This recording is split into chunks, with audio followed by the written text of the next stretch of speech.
Gloria say. She been down twice. You just want to be acrobatic.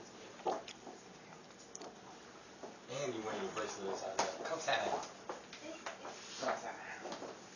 Okay. All right, so just remember for Mason to step out on page, because you're going to come right back. Yes. And if you don't mind, I'm going to make a brief announcement about this. Let's see. Oh, no. Because I've had to play the doctor once before, and I needed to make an announcement that I have to do this, if you don't mind. So after the kids passed out, I'll just ad-lib something before you come back on as the announcer. Got it. All right. Buttons. Roger that. Okay. Can you get all of us without getting out there? Can I move this without breaking it? Okay. That's it. So if you guys need it, that's why I try to move over as much as I can to give everyone room. Okay. Let me know. Roger that. All right. Live from Hollywood, Los Angeles, California, Dominic Review Productions brings you classic entertainment in a modern world done in a vintage manner with a cast of keeping the Golden Age of radio live in A Day in the Life of Hollywood 1930's. With the voices of Dominique Breckenridge as Betty Gray, Jasmine Lofton as Rachael Ellis Hagan, Tony Ballard as Mason Davis, and Tamara Solomon as Mike Anderson. There's a lot going on in New York City today. The crowds are bustling, the joints are jumping. At this hour? And Bedlam has come to Bedlam. At least we may end up there before the show's through. For now, Rachael seems to be at peace as she places the finishing touches on her fruit basket.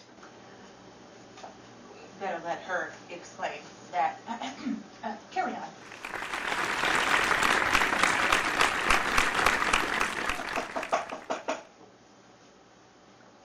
Always starts with a knock, don't it? No, that wasn't a question. I'm coming. Just when you get your fruit in the door, there's a knock on it. Mason, fruit, nutrition, logical, typical. Hello, magicious. Is my nutritious. Is that kiwi, banana, grapes, apples, oranges, apricot, mango, melon, pineapple, and coconut I smell? Surprised you didn't smell the berries. Wait, apricot has a smell. Straw, black, and blue. I'm lost. Found it. It's right in your hands. What comes fruit, Rachel? I'm really lost here. What goes vegetables, Mason? No, your hands. You're holding berries in your hands. What are you going to do with them? Are you going to eat them? I'm certainly not going to wear them like a hat on my head. Although, I'm going to make a fruit basket for a party that's going on at the theater. I figured at least I could contribute since they've hired me temporarily, intern-ishly, volunteer-ish likewise. In parentheses, you're not getting paid. No, but you know what? I would wouldn't take the money if they tried. How'd you know I was going to say that? It's the same thing they said before they let me go over at the Magic Emporium out in Albuquerque. They offered? I tried.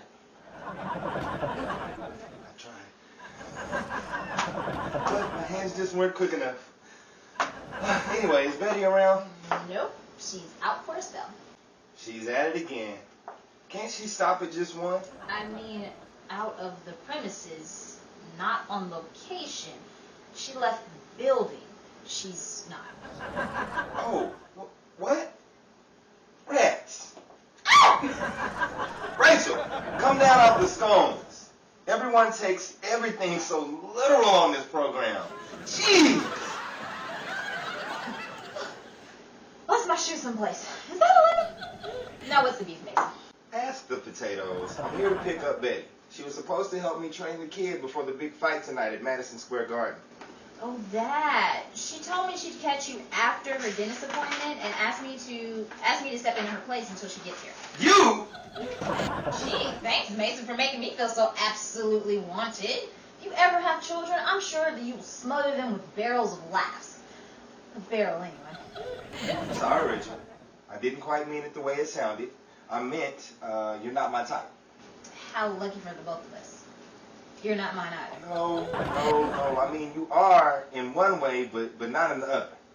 If you're waiting for a reciprocated response, it's still the same. As I said before, not interested either. Listen, what I'm trying to say is, the only way I could get the kid in the gym is to promise him Betty would be there. Now see, he's taken smitten with her, and I told him if he would commit to training all morning, we'd throw Betty in the pool afterward and see if she'd sink or swim. You did what? Okay, look, listen, with a figure like Betty's, she wouldn't drown. What'd you slap me for? Because if Betty was here, she'd do the same. Now let me grab my purse. Rachel, no! So we can go. Whew, almost got me. Is that a limit? Unless you want to wear it, I suggest you grab the fruit. I'll drop it off on our way over. Sink or swim, honestly.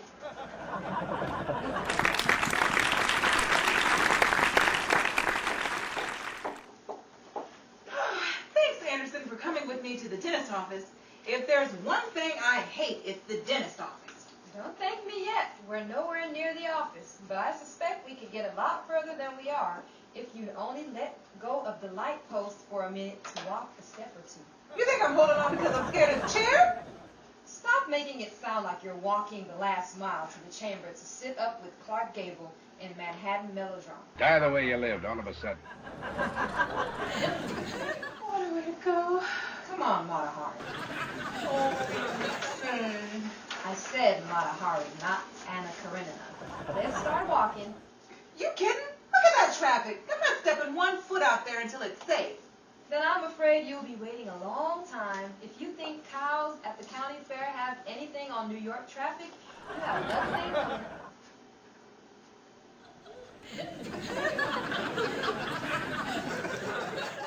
If you weren't my friend, you know what? This traffic don't look so bad after all. We're gonna make our way over. Janet Gaynor. My gracious, somebody just dropped their wallet. And there's a lot of money in it. There must be close to $500 in it. Boy, if she can count money that fast, I mean, Charlie Chaplin needs to move over. Some poor soul must be worried sick. They may be trying to use this money for a down payment on some land or stock. Yeah, way out here in New York City. It must belong to this woman. She looks sorry. She does? She looks sorry. Wow, what kind of crowd do we attract? It must belong to this woman. She looks so homely. Wait, Anderson! Excuse me, madam. Does this wallet belong to you? Look at her go. She's a leap with joy. And you're a dumb with crumb. You're a crumb with dumb. Now, what were you saying, Betty? Oh, nothing. Only that you had something in common. I'm sure you were just trying to be neighborly. Betty, what are you looking for? Robert Montgomery, he must be around here someplace. Grant's tomb in the grill. Boy, is it. All right, Anderson, let's... Hey, Betty, look. Isn't that Tyrone Power? What? Where? And I don't even have my binoculars, my glasses. On the poster in front of Radio City Music Hall. You mean he's here? Look, Anderson, he's going to be on the radio program tomorrow night. Oh, darn it. Well, that's only a day away. Yes, but why put off tomorrow what you can do today? Hey, they're broadcasting Make a Buck. Try your luck tonight. Isn't that the show where they give away money every time you press your luck? That's the one? Let's go inside and try to get in, huh? I don't know, Betty. That's an awful risk. Says the woman who picked up a wallet and gave it to the first person they laid eyes on. I didn't get it, Betty. I know.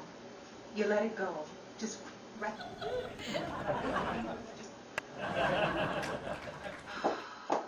But Betty, you don't know. These kinds of programs are always trying to make a fool out of you. Oh, who's in anything about me. You'll do just fine. We can split the jackpot on the way out. Wait a minute. You're not going to get me up there. Anderson, I'm only teasing. I'll be right behind you every step of the way. Yeah, but in front, I can see you better. Anyway, what about your dentist appointment? What's a couple of teeth amongst friends? Dear friendship means more to me than a mere cavity. I don't think... You don't have to. That's what I'm here for. Now hurry along. We'll miss the intro. If the county fair could see me now. The crowds wouldn't believe it. Was that a little? The fruit is coming out of somewhere.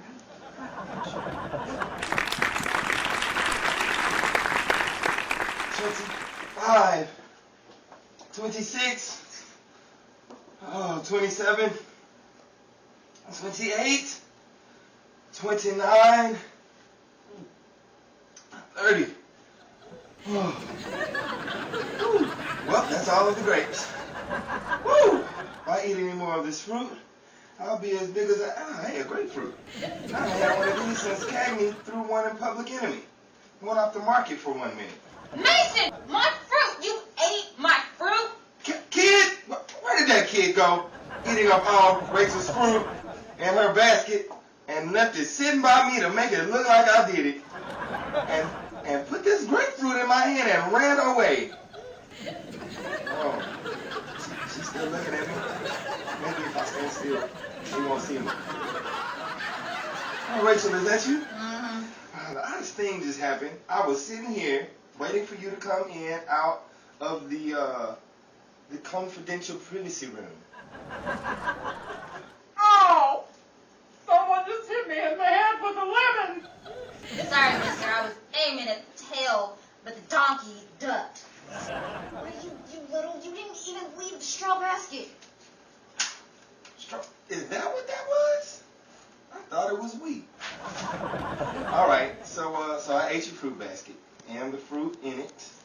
But if you didn't want it eaten, then why did you leave it with me? You know I'm a sucker for fruit. Punch Oh, you have some? on the jaw. I knew I shouldn't have let you talk me into coming in the gym in the first place. I should have dropped this off at the theater when I had the chance. Don't cry over spilled milk, Rachel. I'll buy you a brand new basket of fruit and have it sent to the theater right away. Hey, Jackson, run down to the florist across the street and buy a basket of fruit. Have it sent down to the New York Theater House. The florist? Yeah, they sell baskets, don't they? Yes, but not for fruit. Ha, this one does. They make extra dough on the side, peddling fruit. Now, here comes the kid. You ready for the workout, kid? Mason, you've got to be joking me. This isn't a kid. This is string bean. No offense, small fry. My goodness. First Betty and now you. You know, you think I was blind or something. Rachel, where'd you go, Rachel? I took off your glasses, and you didn't even see it coming. This is a sure bet. This kid is up against a smaller kid than he is. Smaller or skinnier? Never mind. I really don't want to know. I'm just here to help out a friend until she gets here, and I'll keep my mouth shut and just do what I can to help. Do you mean we're not friends, Rachel? Is the sky falling? Mason, don't look out the window. Just take my word for it. Now, what's up first?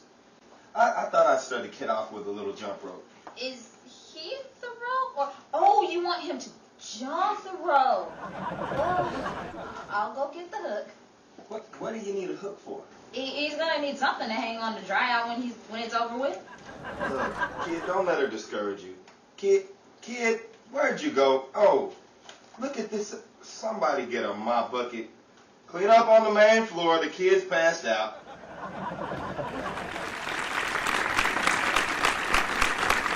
If you can excuse us for a moment, we're going to imagine, since we're on radio, you don't even see Mason. He's somebody else. Roger that. And now, ladies and gentlemen, for our next contestant, is there a RLY2 in the audience? An RLY2, please. Anyone? Why, Betty, that's me. Then go up there. Oh, I can't go up there by myself. I feel ridiculous. Stand up, Anderson. Betty, was that a hat piece? No, my hat slipped. Miss, are you RLY2? Then come on right on up here. She's a little shy, ladies and gentlemen. Just a little round of applause to help the little lady get up here. She seems to be holding on to something. I believe it's an animal of some sort. Oh no, it's a faux fur coat. Mind your own business. There's no need to broadcast. Miss, you can bring your friend along with you too. Here, take the coat. I don't need it while I'm sitting here. You too, miss. Come along. Come join your friend, please. Nope. Not me. I'm fine just where I am. Ain't no need to swallow out this here treat. Nope. Betty, you said you'd be behind me. The answer to that has been said 1,000 times in every possible way. You pick one. Betty, come on. You're making us look like fools. I'd rather be a dry fool down here than a wet one up there. No, I just have my makeup done and pies in the face and my hair and honey and the salon don't quite mix just right. I'm going to dress. Quit putting it. Sir, where did you come from? Whoop. I've been lifted like this since I was a little girl. Hey, come on, you see the floor. Listen, buddy, I'm not Claudette Colbert and you're not Clark Gable, and this didn't happen one night. Nothing to worry about, Betty. We're up here now. The hard part is over. Yeah, what's that? Oh, no. Look, they've got pies all lined up in order. Betty, you're the one who wanted to come in here and be on the program. This isn't what I had in mind. I didn't know that until what was staring me in the face until we came in and I read it. This week's theme was Slap Happy Goes Slapstick in One Throw. I'm leaving. Miss, your voice sounds awfully familiar. Why, you're Betty Gray. We hear your voice every night on the radio. Do you mind sharing one of your broadcasts over the air with us now? Don't know. I didn't quite come prepared with anything. Oh, what do you know about that? Look what I have in my purse. Here's one all typed out. Thanks, Pike. Now I see why you want it typed up in a hurry. Let's gather around so that we may hear the sounds of all that's new in the news. I'll repeat it in case you didn't hear them say, this is Newsflash with Betty Gray.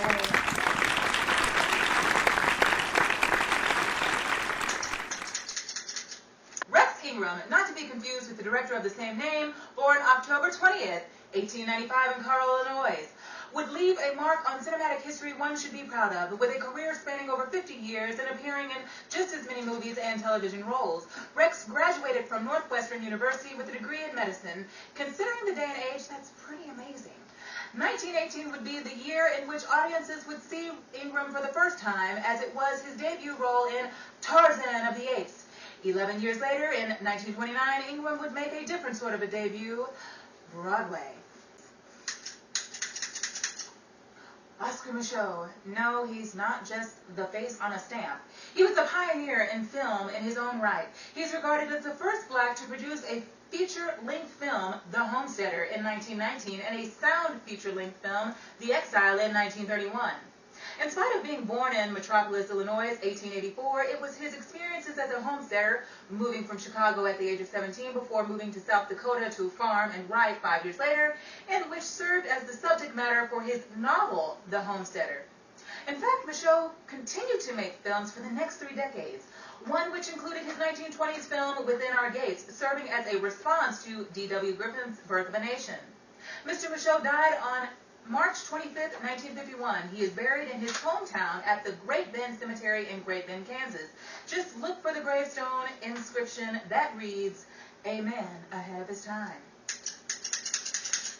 Commonly known as the King of Soul, with 1950s and 1960s hits such as You Send Me, A Change Is Gonna Come, and Chain Gang. Sam Cooke held 29 top 40 hits from 1957 and 1964. This soul singer was born January 22nd, 1931 in Clarksdale, Mississippi. Side note, living in a house that actually carries the book Dream Boogie, The Triumph of Sam Cooke, you get to do a lot of reading into famous people's lives. One states that his family moved to Chicago in 1933, where Cooke attended Wendell Phillips Academy High School in Chicago, which incidentally was the same school that Nat King Cole attended years earlier. Isn't that Debbie? Once the leader of the gospel group, the Soul Stirrers, As R.H. Harris's replacement, he made a crossover transition into a solo R&B artist. His first pop single, Lovable, released in 1956, was a remake of the gospel song Wonderful, which led him to release this song under his alias Dale Cook. Yet the transition between gospel to rhythm and blues was severely frowned upon. Cook would meet his tragic end on December 11th, 1964 at the Hacienda Motel in Los Angeles, California, where he was shot by the motel manager, Bertha Franklin, in the chest, determined later that the bullet had pierced his heart. He was 33 years old. Thanks for allowing me to gab the haze that one relays all this interesting bit of news.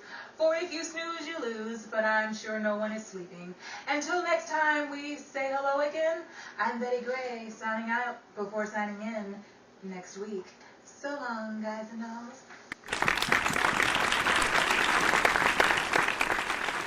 Betty and Pike should be here any minute. When I got off the phone with her, she said something about long way over, pie face, and my eye! I couldn't make too much of it between the sniffles and screaming. I think she was crying. Well, did she say where she was coming from?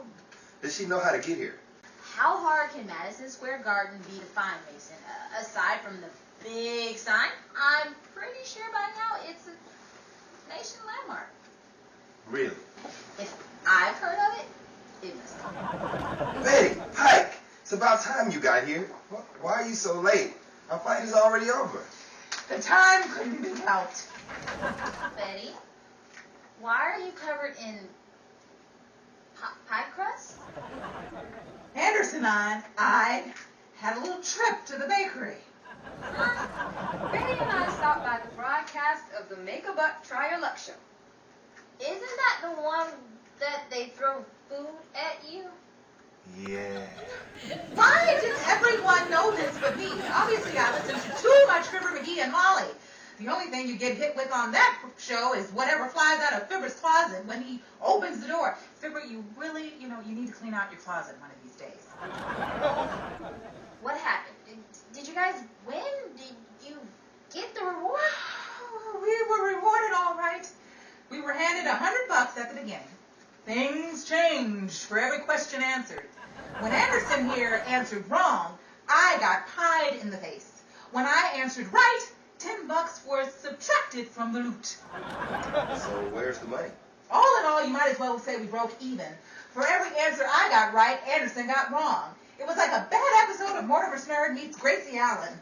It's going to take what's left over to dry clean our clothes. Wait, if Betty's the one that got pied, Pike, what happened to you?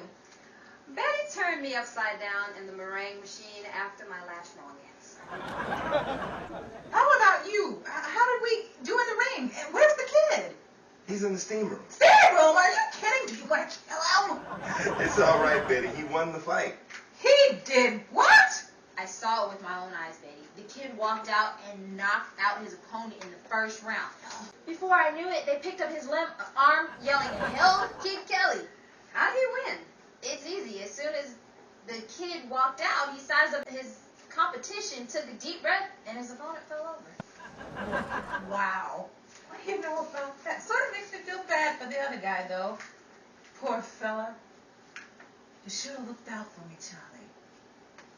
You should have looked out for me just a little bit.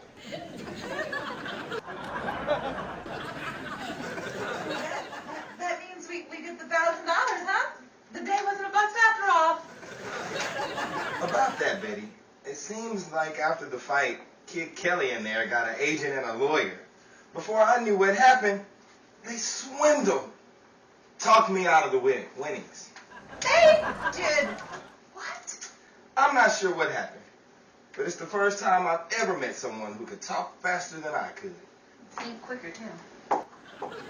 Betty, where are you going? To find that agent and lawyer. Anyone who could talk this character out of $1,000 can represent me anytime. But Betty, they may be swindlers. Says the woman who handed over a wallet full of cash to a stranger on the street. Besides, nobody takes advantage of Betty Gray. I was born that way. So long, ladies and gents. Mama's gonna fetch the rent.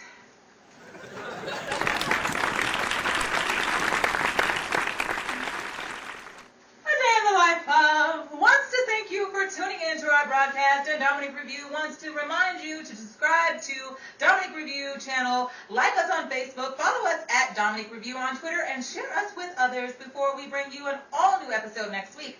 So be sure to tune in with your family and friends here on our YouTube broadcasting channel, Dominic Review. The voices heard on tonight's show were provided by Jasmine Lofton as Rachael Ellis Hagan, Tamla Solomon as Pike Anderson, and yours truly, Tony Ballard as Mason Davis, and A Day in the Life of creator Dominique Breckenridge as Betty Gray, reminding you that all of the women's wardrobe worn tonight were provided by her line, Dominique's Private Collection. This has been a Dominic Review production.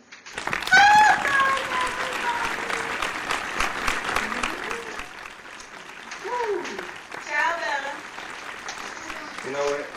I'm going to go home and just memorize that line just in case I see the voices.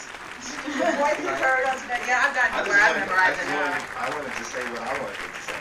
You know, some things, if it's ad-lib, that's why I don't stop you, it's okay. But when it's the punchline, then that's when I stop you. I might not make sense. Right. But like when you said I forget exactly what you said, that would have worked fine. Oh, okay. You could have, stuff like that, roll with it. But if it's the punchline, is the only time I'm really going to stop you guys.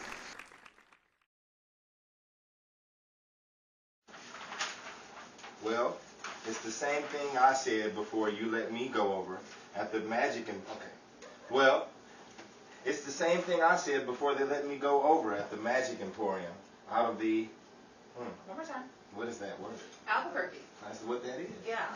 It acts like it's a surprise to you. It's the same thing that they said before they let me go. Like, you're still dismayed. I didn't quite mean it that way. Go back to, because I was looking at the barrel thing. So go to G, thanks, Mason. I'm going to start at you. We are a barrel of laughs. Here we go. What? You? I suggest you grab a fruit. You can take them too. It must belong to this woman. What woman? She looks sorry. She does? She does? Sorry. Wow. What kind of crowd do we attract? Okay. It must belong to this woman. She looks so holy. Why can't I say that? Okay. One more time. Okay. With crumb. And you're a crumb with gum. Give me something. Okay. All right. Go ahead. Okay. And you're a I didn't know my jokes were this funny. Sorry. Why, you little, you didn't even leave straw for the basket. Is that what that was? Wait, say it one more time. You didn't even leave the straw basket. He ate that too. Just so you know. Wasn't straw for it, it wasn't. Okay, I'm sorry. Miss, are you RLY2?